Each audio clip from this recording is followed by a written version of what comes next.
Welcome to Blue Shield of California's LinkedIn Live event. My name is Shruti Katari, and I lead industry initiatives for Blue Shield of California. I am super excited. I will be talking to Sandra Clarke today, who is the Chief Financial Officer for Blue Shield of California. She leads all financial strategy, operations, actuarial functions, as well as process transformation. She has over 25 years of experience and has worked at a variety of organizations from medical device, software development, water treatment, you name it. So we're pretty excited and lucky to be in conversation with her. And without much further ado, let's bring up Sandra now. Hi, Shruti. Hi there, Sandra.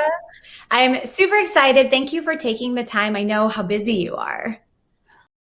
Thank you. I'm looking forward to this. Yeah. So we know that you are quite an impressive executive leader, but to start with, I want to ask, what was your first job? I played the organ. My church had a pipe organ, and I played the organ for Mass every Sunday for many years. My very first job. I was not expecting that answer from a CFO. And speaking of hidden talents and skills, during the pandemic, have you been able to pick up any new activities? Well, I'd like to say I got good at playing the piano or the organ again, but that didn't happen. But I did work on some baking, and to counter that, I also spent a lot of time hiking. So I got to explore a number of the regional parks around here, and I'm still working on that. At least once a week, I try to get out for a while. You have to take advantage of what a beautiful spot we have. Yes, very true. California is such a gorgeous state. And that leads me to my next quick question. We all are very excited to start traveling again when we can. Where is the first place that you'll be going? The first place is to see family. I have several family members I haven't seen in over a year, and I would really like to give them a hug now that we're all vaccinated. And then depending on what opens up first, I either want to go to Europe or I want to go to New Zealand. I love London. I love New Zealand. Whichever one will have me first, I'm there. I love it. I agree with everything that you said. I miss hugs a lot. Okay, well, the pandemic has brought on challenges, a whole host of complicated challenges for folks. And as an executive leader, as a chief financial officer, can you talk us through some of the actions that you had to take to address some of these challenges? I'd say, Shruti, that the first ones were around cash and on scenario planning. If you think way back to last March, the capital markets were starting to freeze, and we weren't sure what kind of access we would have to cash to pay providers, pay employees.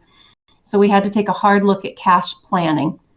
And then we thought a lot about the different ways that the year could unfold.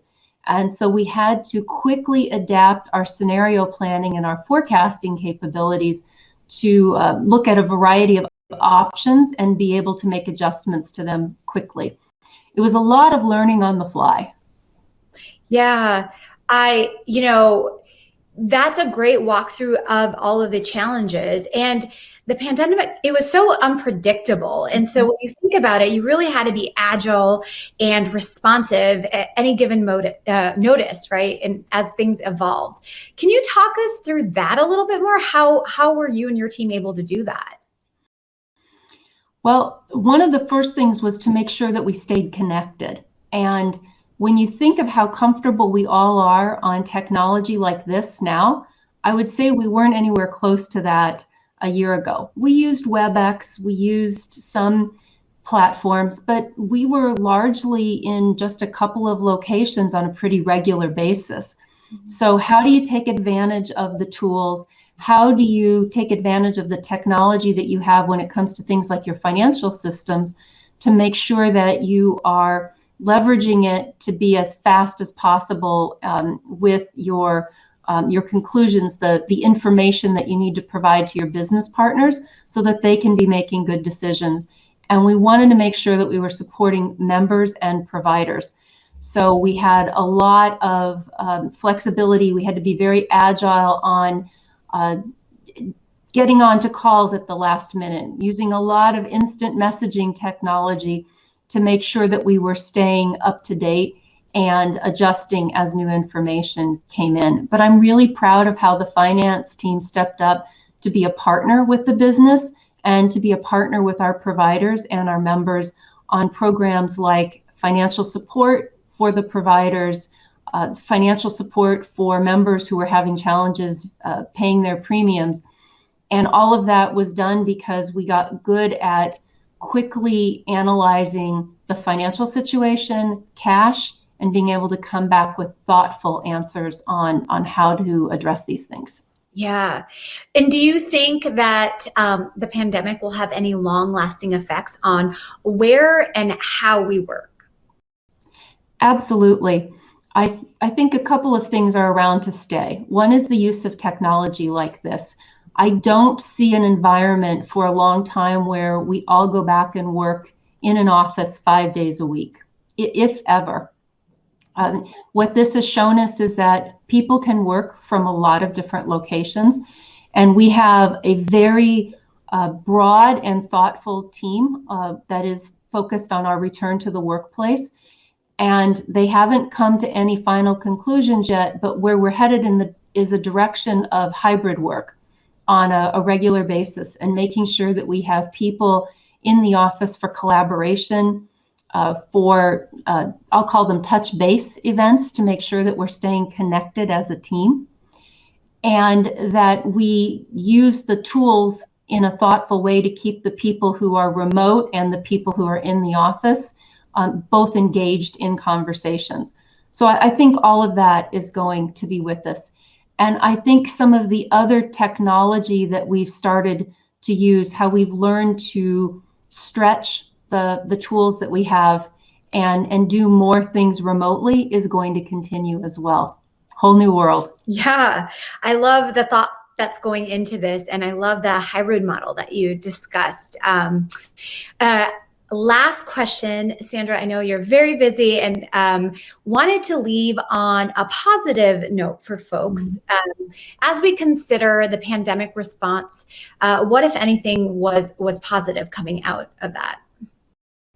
I think there were a lot of positives. I think that we've learned new ways to work. We've learned new ways to stay connected, which means that we are able to forge strong relationships in a more distributed way than what we, at least at Blue Shield of California, had been doing before.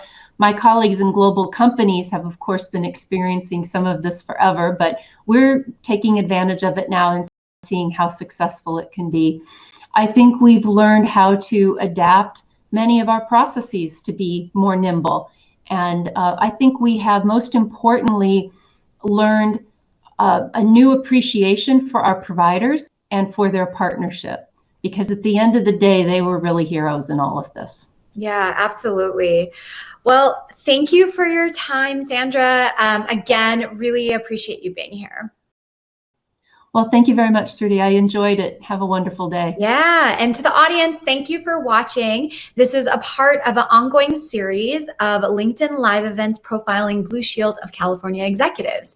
So if you haven't already, please follow Blue Shield of California on LinkedIn to stay up to date about the next episode. Until then, bye.